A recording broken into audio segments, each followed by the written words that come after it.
Assalamualaikum warahmatullahi wabarakatuh. Halo sahabat SMY dimanapun berada. Senang sekali rasanya kita dapat berjumpa kembali dalam program edukasi live Ngobras. Ngobrol asik sehat.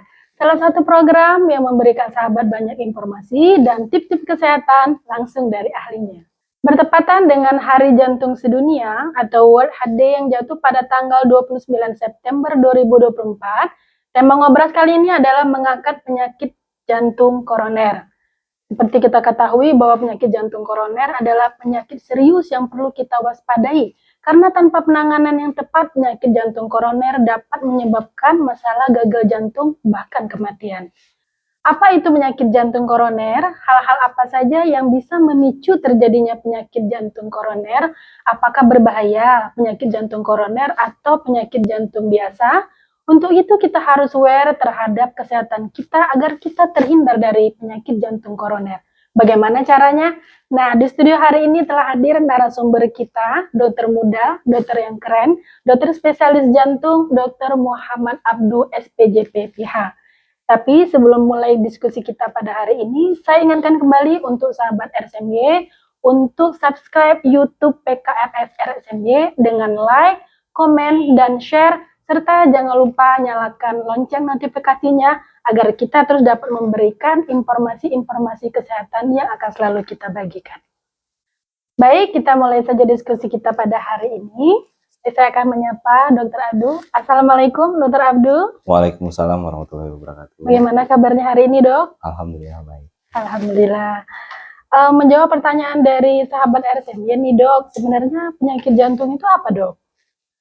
Penyakit jantung itu sebetulnya adalah suatu kondisi di mana terdapat gangguan pada fungsi jantung, bisa akibat karena ada gangguan pada fungsi pompanya sendiri, atau pada katup pada jantungnya, atau mungkin karena ada penyumbatan pada pembuluh darah, bisa juga terjadi karena ada akibat pada gangguan pada irama jantungnya. Baik, Dok.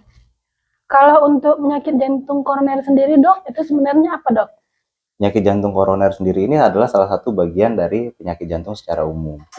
Penyakit jantung koroner disebabkan karena adanya sumbatan akibat dari penumpukan plak kolesterol di pembuluh darah koroner. Nah, itu yang biasanya sering kita sebut dengan atau kita kenal dengan sebutan serangan jantung, gitu ya. Iya, Dok.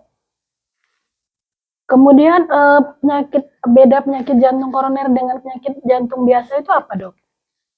Mungkin kalau kita bahas di sini secara lebih lanjut untuk penyakit jantung biasa.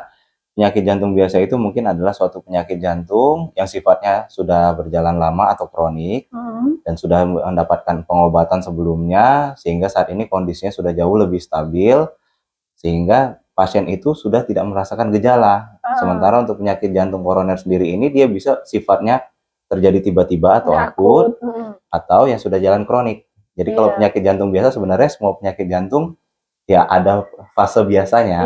Nah, namun untuk penyakit jantung koroner sendiri ini dia ada kondisi akutnya, ada kondisi kroniknya. Baik, Dok. Kemudian jenis-jenis penyakit jantung itu apa saja, Dok? Wah, ini pertanyaannya agak sulit dijawab. Oh, gitu, Dok. Ya, kalau pertanyaannya jenis-jenis penyakit jantung mungkin secara gamblangnya, secara garis besar kita bisa bagi penyakit jantung dapatan atau penyakit jantung bawaan. Dimana penyakit jantung dapatan ini biasanya akibat dari gaya hidup yang kurang sehat atau mungkin hasil infeksi seperti itu ya.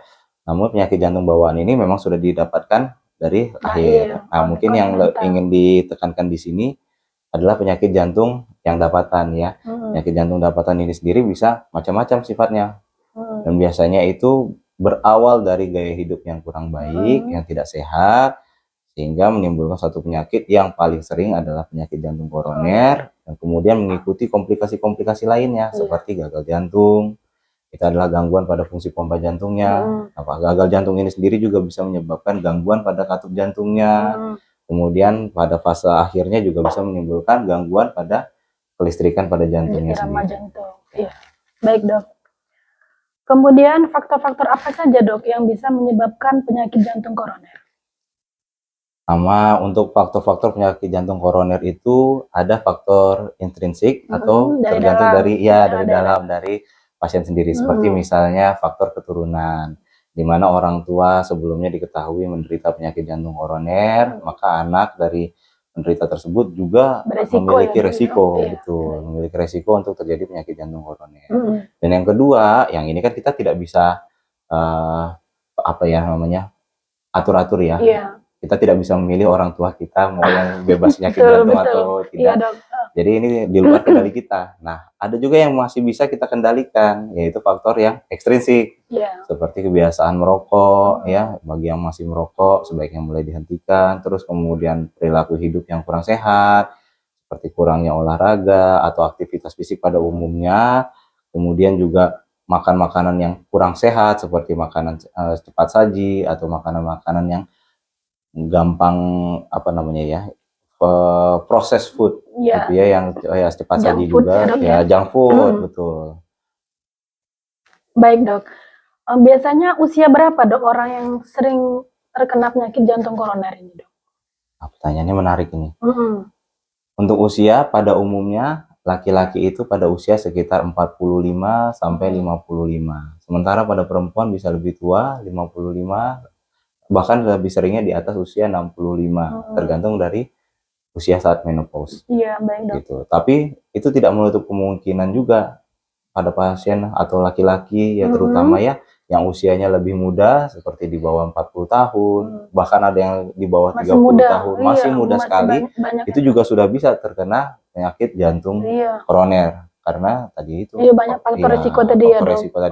Yang mana itu kan lebih sering kita temukan pada laki-laki. Iya, betul. Di lapangan banyak tuh. Kemudian siapa saja yang berisiko menderita penyakit jantung koroner, dok?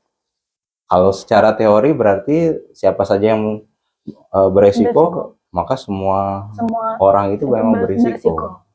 Ya, pertama kan saya lupa menyebutkan tadi bahwa faktor usia itu juga salah satu faktor untuk resiko penyakit jantung, dan itu tidak bisa kita hindari. Seiring kita bertambah tua, semakin tinggi pula resiko kita untuk menderita penyakit jantung koroner.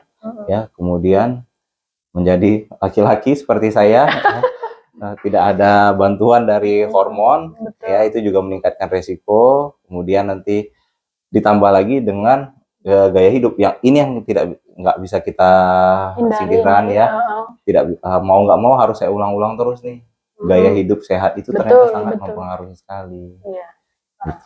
Baik dok. Untuk ini dok, selanjutnya itu kapan kita harus menghubungi atau konsul dokter dok? Kalau kita menderita penyakit jantung koroner. Oke. Sebagai prinsip umum, kita ke dokter itu terutama kan pada saat kita ada keluhan ya. Baik. Jadi keluhan apa sih sebetulnya yang ini yang saya rasa mungkin harus kita kenalkan juga kepada pemirsa ya. Satu, apabila teman-teman sehat itu mengalami keluhan nyeri dada. Nyeri dadanya itu dilaporkan mungkin baru. Sebelumnya selama ini tidak pernah ada keluhan terasa seperti nyeri dada, kemudian tiba-tiba merasakan nyeri dada, terutama saat beraktivitas, yang mana rasa nyeri dadanya itu biasanya seiring dengan aktivitas, semakin berat aktivitasnya, maka semakin berat pula nyeri dada yang dirasakan, atau sesak nafas, mudah lelah, berdebar-debar, gitu ya, atau rasanya bahkan yang lebih berat, mungkin seperti mau pingsan. Kalau sudah ada keluhan seperti itu, maka sebaiknya langsung segera ke dokter. Kemudian pada yang lebih sehat lagi, misalnya tidak ada keluhan, namun memiliki faktor resiko, seperti selama ini ketahuan ada darah tinggi, terus belum minum obat, atau ada penyakit gula, kencing manis, diabetes, ya juga sama. Nah, itu kan meningkatkan resiko untuk terjadinya penyakit jantung koroner. Atau pada penderita dengan gangguan ginjal kronis, terutama yang sudah cuci darah, nah itu juga ada faktor resiko. Sehingga kalau belum pernah selama ini tidak ada keluhan, ada baiknya juga tetap diperiksakan terlebih dahulu. Gitu ya. Jadi nanti jatuhnya kita penapisan screening. Betul dok. Kemudian dok, pemeriksaan apa saja ini yang dilakukan untuk mengetahui seseorang itu menderita penyakit jantung koroner? Oke, kalau pemeriksaan sebetulnya banyak. Oke. Di rumah sakit kita sendiri, pemeriksaan yang tersedia antara lain dari rekam jantung. Dari rekam jantung saja untuk penyakit jantung koroner ini sudah bisa kita kenali paling awal. Kedua, kita bisa melakukan pencitraan, yaitu dengan ultrasonografi atau kita kenal dengan ekokardiografi. Ya, kemudian yang lebih canggih lagi kita bisa lakukan pemeriksaan pencitraan dengan kateterisasi. Ya, MRI sebetulnya adalah pilihan yang paling baik ya. Kita bisa lihat fungsi dari pompa jantungnya, kita bisa lihat katupnya, pembuluh darahnya, bahkan sampai ke organ-organ sekitar juga kita bisa nilai untuk menyingkirkan mungkin nyeri dada atau sesak nafasnya ini dari paru-paru, bukan dari jantung. Tapi mungkin kita kalau kita lihat ketersediaan kita di sini, ya paling tidak kita untuk 3 modalitas utama itu kita sudah memiliki. Siap, Dok. Baik. Kemudian Dok, penata laksanaan atau tindakan medis apa yang dilakukan bila kita terkena penyakit serangan jantung, Dok?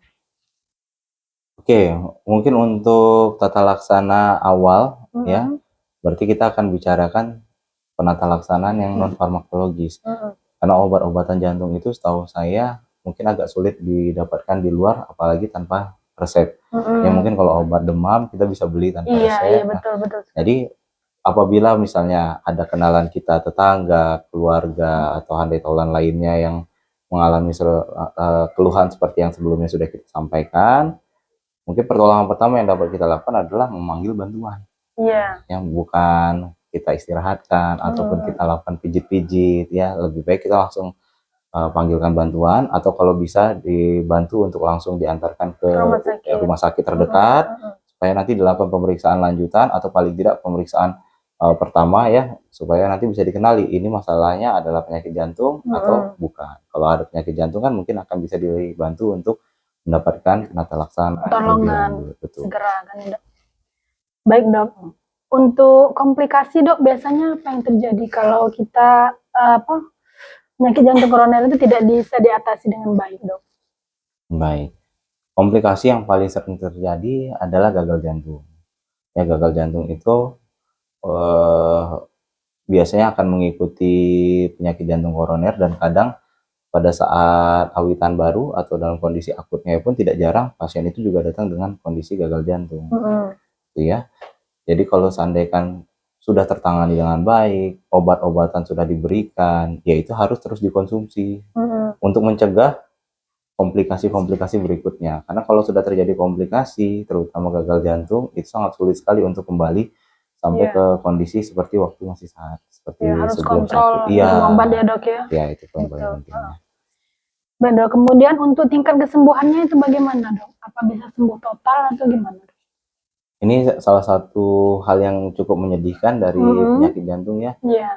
Untuk kesembuhan itu berarti kita artikan sebagai berikut.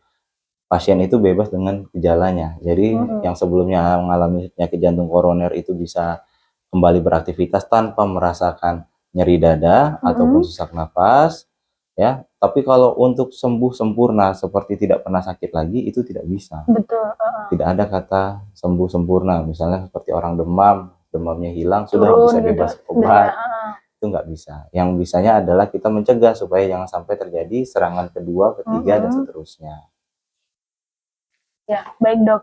Kemudian bagaimana nih, Dok, cara pencegahan agar kita tidak mengalami penyakit jantung koroner, Dok? Jadi untuk pencegahannya tadi seperti yang sudah kita sampaikan, bahwa ternyata pola hidup sehat itu merupakan pencegahan yang paling baik. Nah, untungnya hidup sehat itu kan ada singkatannya ya. Ada singkatannya itu sehat, seimbangkan gizi, E-nya enyahkan rokok, H-nya hindari stres, awasi tekanan darah, dan T teratur berolahraga. Itu saja. Insya Allah nanti jangan bisa. Lupa sehat berarti nih. Iya. Oke, Dok, selanjutnya, Dok, ini benarkah kalau merokok itu bisa menyebabkan penyakit jantung koroner, Dok? Betul. Ini sudah terbukti dari beberapa penelitian, dan itu pun juga bukan penelitian dalam 10 tahun terakhir ya. Ini sudah tegak dari puluhan tahun yang lalu. Nah, itu sudah diketahui. Jadi saya rasa apapun penelitian terbaru saat ini yang mungkin dikaitkan dengan penggunaan vapor atau rokok elektrik gitu ya, ataupun jenis-jenis rokok lainnya, termasuk nikotin kunyah, tembakau kunyah, itu juga semuanya ternyata ditemukan meningkatkan resiko untuk penyakit jantung koroner. Jadi memang ya sudahlah, kita memang harus enyahkan rokok. Oke nih, Dok, untuk sarannya, Dok, ini saran untuk masyarakat kita semuanya. Ini bagaimana kita agar dapat terhindar atau mencegah terjadinya penyakit jantung koroner, bagaimana tips hidup sehat, Dok? Baik. Jadi saya akan menekankan sekali lagi, pertama, penyakit jantung ini tidak ada kata sembuh sempurna, sehingga pencegahan ini adalah harapan terbaik kita. Betul. Yang kalau sudah terjadi, ya berarti kita harus terus konsumsi obat-obatan. Nah, yang paling bagus adalah jangan sampai terjadi. Betul. Seperti itu ya. Nah, yang paling utama adalah ya seperti tadi, kita tidak bisa pilih orang tua, kita tidak bisa menghindari usia tua. Kemudian yang bisa kita lakukan adalah membiasakan untuk kebiasaan hidup sehat tersebut. Ya, untungnya kan gampang tadi ya, dengan kebiasaan hidup sehat tadi itu. Nah, mungkin kita akan bahas lagi ya, seimbangkan gizi itu berarti ya kita harus lebih perbanyak untuk konsumsi buah-buahan dan sayur-sayuran gitu ya.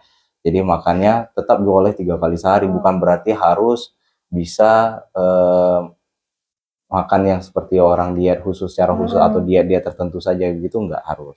Ya, kemudian untuk yang masih kelebihan berat badan ya, itu bisa diturunkan. Sebagai aturan umumnya mungkin kita bisa perkirakan berat badan ideal itu tinggi badan dikurangi 100 cm ya.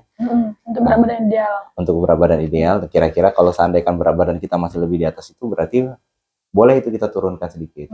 Yang poin kedua, hanyahkan rokok. Saya rasa di sini sudah tidak ada pertanyaan lagi ya. Tadi semua jenis-jenis tembakau dan nikotin sudah kita bahas, bahwa semuanya itu meningkatkan resiko, jadi harus dihindari. Yang ketiga yaitu adalah hindari stres. Stres ini juga sumbernya macam-macam ya, bisa dari pekerjaan. Nah, ini harus dikelola dengan baik. Jadi bukan manajemen stres yang baik itu sangat penting. Jadi bagaimana kita bisa mendapatkan istirahat yang cukup, kemudian dibiasakan mungkin jangan menunda-nunda pekerjaan sehingga pekerjaan tidak menumpuk gitu ya.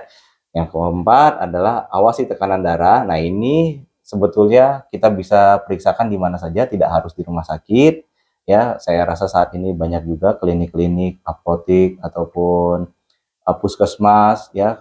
Kalau di tempat teman-teman ada posyandu, maka kita bisa melakukan pemeriksaan tekanan darah paling tidak seminggu sekali. Betul. Ya, dan saat ini juga alat pemeriksaan tekanan darah di toko-toko sudah banyak yang harganya murah ya, itu juga bisa dijadikan pilihan. Dan yang terakhir adalah teratur berolahraga. Olahraganya itu adalah olahraga yang sifatnya aerobik, ringan, tidak terlalu berat, tidak terlalu ringan juga. Ya, jalan ya, Dok, jalan atau mungkin kalau memang kuat bisa melakukan lari, jogging seperti itu ya. Kemudian seberapa lama mungkin kita bisa dapatkan itu 150 menit per pekan, mungkin itu kayak seperti setengah jam 5 hari dalam seminggu. Oke, baik. Terima kasih dokter atas waktunya, atas informasi yang diberikan kepada sahabat RSMY sekalian. Demikianlah sahabat RSMY untuk materi penyakit jantung koroner pada hari ini. Menarik sekali materi kita hari ini. Saran kita adalah tetap menjaga kesehatan, sayangi jantung Anda. Sampai berjumpa kita di episode selanjutnya. Tetap semangat, jaga kesehatan. Sampai jumpa. Salam sehat.